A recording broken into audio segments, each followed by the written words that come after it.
Halo, kembali lagi dengan saya Samuel Permadi, mahasiswa Magister Manajemen, Strategi Corporate Management, Universitas Ciputra Online.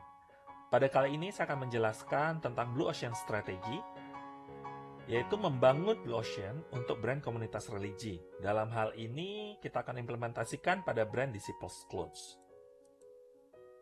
Sebelum kita masuk lebih dalam, kita perlu tahu apa itu Blue Ocean Strategy. Blue Ocean Strategy adalah pendekatan strategis yang dikembangkan oleh Profesor Wei Chan Kim dan Profesor Rini.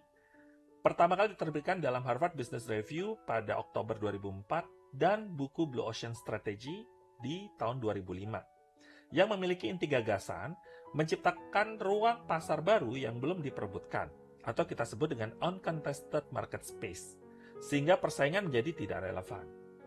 Strategi ini menolak premis bahwa perusahaan harus memilih antara diferensiasi atau biaya rendah. Namun, keduanya dikejar bersamaan melalui value innovation. Mengapa hal ini penting? Itu yang pertama karena margin menyusut di pasar jenuh akibat perang harga. Yang kedua, industri yang ramai memaksa perusahaan saling meniru.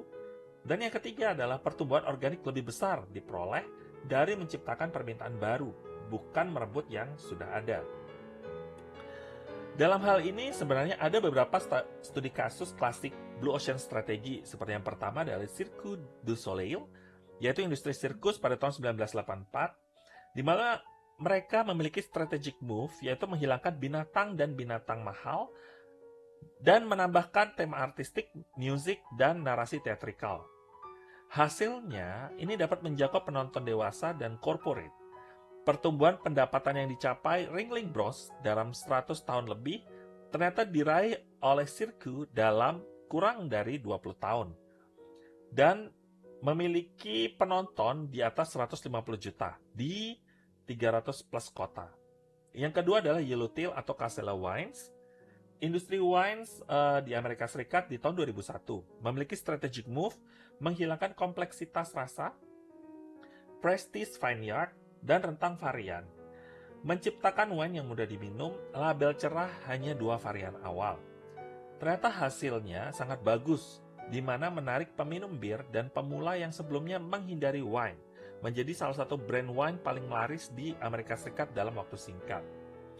Dan yang ketiga, ada studi kasus dari Nintendo Wii, yaitu konsol game pada tahun 2006, di mana memiliki strategic move yaitu berhenti bersaing spesifikasi, melainkan menggunakan hardware sederhana plus adanya kontrol gerak, yaitu kita sebut dengan Wii Remote untuk gameplay sosial.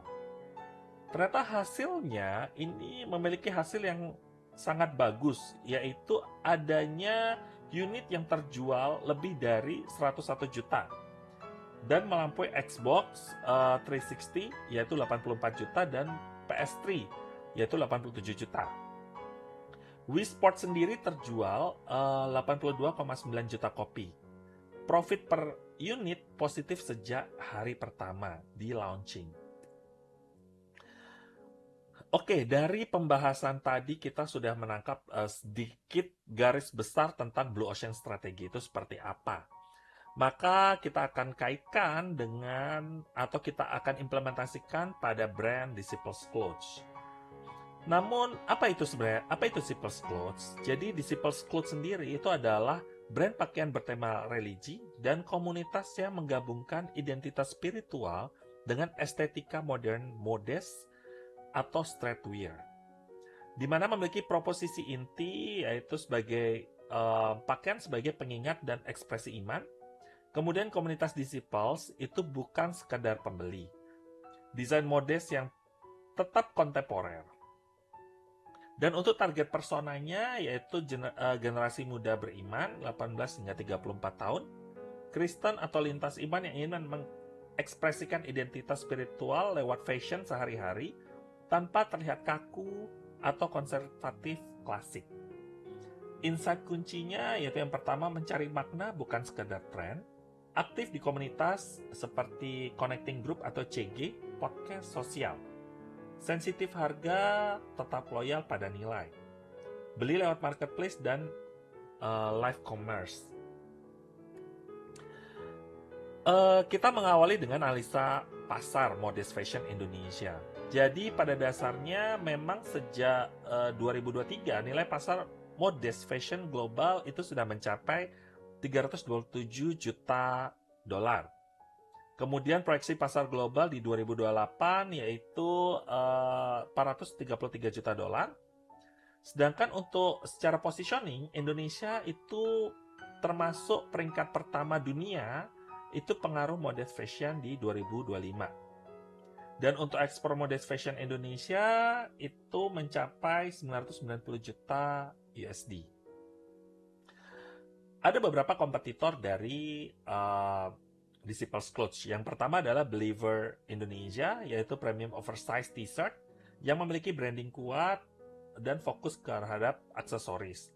Kemudian yang kedua adalah Wearing Clamby, modest wear di Yogyakarta yang memiliki tagline The Beauty of Indonesia in Your Daily Wear. Dan yang ketiga adalah Erigo dan streetwear lokal. Jadi ini adalah streetwear umum seperti Erigo, kemudian Unclear, Screamers, dan lain-lain. Dari konteks sendiri, untuk Disciples Clothes itu dari Red Ocean menuju Blue Ocean, kita bisa lihat yang pertama secara positioning sendiri. Untuk posisi saat ini itu di Red Ocean, Disciples Clothes bersaing pada harga dan kualitas sablon. Kemudian target umum, komunitas, kemudian custom kaos. Dan yang ketiga banyak kompetitor serupa sehingga mudah ditiru. Margin tertekan dan sulit scale. Sehingga memiliki resiko yaitu adalah perang harga dan komoditisasi. Dan untuk arah barunya kita arahkan ke Blue Ocean Strategy di mana hal-hal di Red Ocean tadi itu kita rubah menjadi yang pertama bukan jual kaos saja tetapi jual identitas komunitas. Kemudian fokus relasi baik itu dari sisi gereja, kampus, event, eksklusivitas via sistem PO dan limited edition. Kemudian adanya co-creation design plus storytelling brand. Sehingga nilai yang akan diangkat itu adalah nilai emosional dan sosial sehingga sulit ditiru oleh kompetitor. Dari strategi kanvas, Disciples Clothes versus pesaing sendiri. Kita bisa lihat untuk visualisasi kurva nilai, sumbu X adalah faktor kompetitif dan sumbu Y adalah level investasi atau penawaran dari rendah ke tinggi. Di sini ada beberapa faktor kompetitif yang kita angkat, yaitu yang pertama dari sisi harga. Dari sisi harga, memang Disciples Clothes dibandingkan dengan streetwear lokal itu memiliki harga yang hampir serupa. Namun secara kelebihan ini lebih murah dibandingkan premium modest. Kemudian ada variasi SKU. Kita bisa lihat di sini memang Disciples Clothes memiliki SKU yang mungkin lebih rendah. Dan iklan mewah juga kita tidak lakukan. Kemudian untuk tren cepat sendiri, itu memang Disciples Clothes juga tidak memiliki faktor kompetitif yang tinggi juga. Namun, kelebihan dari Disciples Clothes sendiri adalah dari sisi makna spiritual, kemudian komunitas, kualitas bahan, dan juga adanya beberapa agenda donasi sosial. Sehingga ini akan membangun suatu brand image yang baik dibandingkan dengan pesaing-pesaingnya.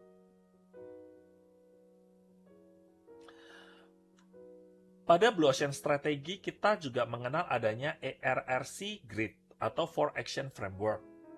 Kita perlu tahu dulu apa sebenarnya ERRC Grid itu. Jadi ERRC Grid sendiri adalah 4 aksi yang memaksa perusahaan merancang kurva nilai baru.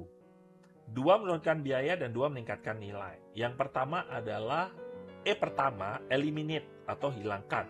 Kita perlu tahu faktor mana yang lama diperebutkan industri yang sebaiknya dihilangkan sama sekali. Kemudian R yang pertama atau kita sebut dengan raise, faktor mana yang harus ditingkatkan jauh di atas standar industri. Kemudian R yang kedua adalah reduce atau perlu kita kurangi, faktor mana yang harus dikurangi jauh di bawah standar industri. Dan yang C adalah ciptakan, faktor mana yang belum pernah ditawarkan industri yang harus diciptakan. Dari keempat hal ini, ketika kita kaitkan dengan brand Disciples Clothes, maka kita akan peroleh ERC grid yang mengarah ke value innovation, di mana eliminate dan reduce menurunkan biaya, raise and create menaikkan biaya. Dari kedua hal ini, ketika kita gabungkan, ini yang kita sebut dengan value innovation. Dan untuk case dari Disciples Clothes, eliminate atau hapuskan, yang kita lakukan adalah dari sisi perang harga dan produksi tanpa identitas. Order satu kali tanpa relasi lanjutan, produksi massal genetik, sehingga mudah ditiru. Kenapa hal ini perlu kita hilangkan? Itu dikarenakan jika kita tetap bertahan pada hal ini, maka margin akan tipis. Dan juga secara branding atau produk ini akan sulit dipertahankan.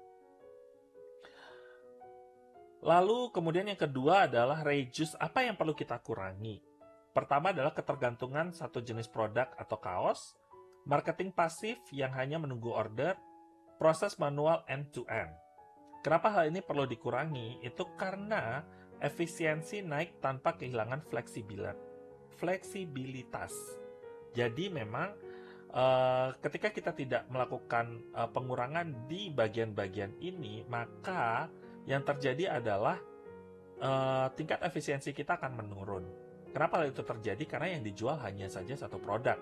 Kita tidak memikirkan bagaimana cara kita mengembangkan suatu produk atau brand tersebut. Lalu, apa yang harus dilakukan? Maka Disciples Clothes perlu melakukan suatu tingkatan atau raise, yaitu yang pertama engagement komunitas, baik itu di gereja, kampus, atau event, storytelling brand dan nilai komunitas, co-creation design bersama pelanggan. Kenapa hal ini penting? Itu karena akan meningkatkan nilai emosional yang sulit ditiru oleh kompetitor lain. Dan yang kedua adalah create. Perlu ada penciptaan. Ini adalah menjadi kunci dari Blue Ocean. Jadi apa itu yang bisa dilakukan bagi Disciples Clothes? Yang pertama adalah community apparel ecosystem, di mana partner itu menjadi komunitas. Jadi partner komunitas itu menjadi hal penting bagi brand ini. Kemudian yang kedua adalah platform PO Batch plus limited edition, design as a service, dan event branding kit. Kenapa hal ini penting? Itu karena ketika kita menciptakan hal-hal ini, maka ada nilai baru yang belum dimiliki oleh kompetitor yang dapat ditawarkan oleh Disciples Clothes kepada pelanggan atau customer.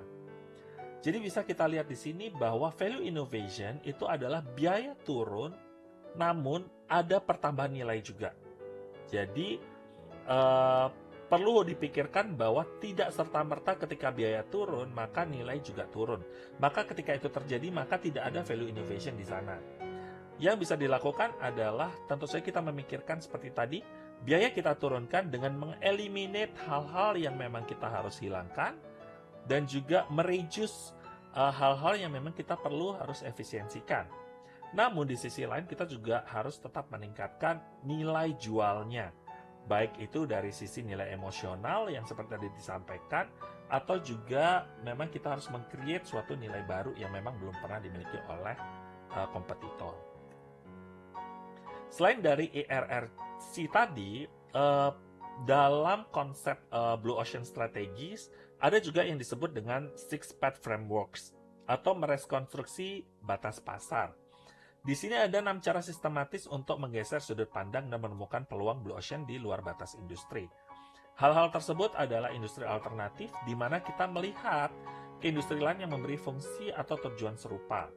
Kemudian ada kelompok strategis, di mana lintas segmen premium, ekonomis dalam satu industri, rantai pembeli, didefinisikan ulang siapa pembeli sebenarnya, produk atau jasa pelengkap, pertimbangkan total solusi sebelum dan sesudah pemakaian. Fungsional, emosional, geser orientasi dari fungsional ke emosional atau sebaliknya. Dan yang terakhir adalah lintas waktu atau tren. Bentuk masa depan dengan ikut membentuk tren, bukan kita hanya mengikuti saja. Ada beberapa contoh-contoh seperti yang tertera di layar. Ketika kita akan gabungkan atau kita implementasikan kepada brand Disciples Clothes, maka kita akan peroleh Six Path Framework cara menemukan blue ocean khusus untuk Disciples Close itu sendiri. Di sini ada 6 jalur Kim and Mauberg untuk menggeser batas pasar. Setiap kartu menunjukkan implikasinya terhadap Disciples Close. Yang pertama, alternatif industries. Kita lihat industri alternatifnya. Jadi, bukan hanya saingan sablon. Bandingkan dengan event organizer, brand agency, merchandise company. Di sini Disciples bisa jadi agensi branding komunitas, bukan sekedar vendor saja. Kemudian yang kedua adalah strategic groups, lintas kelompok strategis, di mana kita juga akan melihat bahwa industri sablon ataupun clothing sendiri punya high-end versus low-cost. Bermain di tengah dengan harga wajar tapi nilai tinggi. Secara positioning terjangkau untuk komunitas tapi value lebih besar dibandingkan price. Kemudian untuk buyer group sendiri, itu kita akan bergeser kelompok pembeli dari individu atau event organizer ke komunitas seperti gereja, kampus, atau event yang punya kebutuhan rutin dan loyalitas tinggi, sehingga akan diperoleh repeat order stabil dan hubungan jangka panjang. Untuk complementary offerings, produk pelengkapnya lengkapi kaos dengan hoodie, tote bag, banner, merchandise event, hingga visual branding. Hal ini akan menjadi one-stop community branding solution. Kemudian adanya fungsional emosional, jadi ini adalah pergeseran orientasi nilai. Jadi industri sablon atau clothing sendiri main di fungsi, yaitu murah atau cepat. Sedangkan Disciples itu akan main di emosi, di mana identitas, kebanggaan, dan eksklusivitas itu akan menjadi hal yang penting. Sehingga kaos bukan hanya dipakai, tapi perlu dipamerkan. Kemudian time atau trending, lintasi waktu dan tren. Jadi memang tren komunitas, identitas personal, dan limited produk sedang naik. Jadi ini yang perlu dimanfaatkan saat ini. Secara positioning sebagai community lifestyle brand, bukan sebagai konveksi company. Hal-hal ini akan menjadi six-path ways framework yang akan bisa meningkatkan brand dari Disciples Close. Sehingga kita bisa lihat bahwa ada 3 jalur paling kuat untuk Disciples Close, yaitu buyer groups, fungsional, emosional, dan time trend. Kemudian kita bisa melihat untuk roadmap implementasi dan sequence strategisnya. Mengikuti strategic sequence Kim Mauberg, buyer utility, strategic pricing, target costing, dan adoption barriers. Jadi kita bisa implementasikan pada fase pertama yaitu 0-6 bulan buyer utility. Kita perlu adanya riset kualitatif pada non-customer, anak muda non-religi, komunitas CG. Definisikan ulang utilitas pakaian, pengingat ibadah, ekspresi identitas, soft launch, koleksi pilot 8 SKU. Kemudian untuk fase kedua yaitu pada bulan ke-6 hingga 12 adanya strategic pricing. Mulai bentuk atau tetapkan price corridor of the mass. Di bawah premium clothing yang mungkin harganya 250-450 ribu, namun di atas streetwear umum. Dan ini perlu juga dikomunikasikan secara kualitas, itu seperti apa, ditambah makna sebagai justifikasi. Fase ketiga 12 hingga 18 bulan yaitu target costing, backward costing efisiensi via SKU fokus, vendor lokal, produksi batch, kerjasama dengan UMKM garment lokal. Karena menurut informasi dari Kemenprint, itu ada 594.000 unit yang sedang tersedia. Dan fase yang keempat, 18 hingga 24 bulan adalah adoption and scale. Jadi di sini adalah atasi hambatan adopsi, seperti memberikan edukasi komunitas via podcast atau CG, program dari Disciple Circle Membership.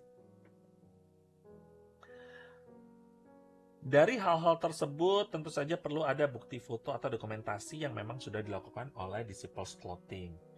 Jadi yang pertama adalah adanya kerjasama dengan komunitas gereja. Ini adalah salah satu bukti kerjasama yang dilakukan dengan komunitas pemuda gereja ketika acara 17 Agustus dan persiapan ulang tahun gereja di Yogyakarta.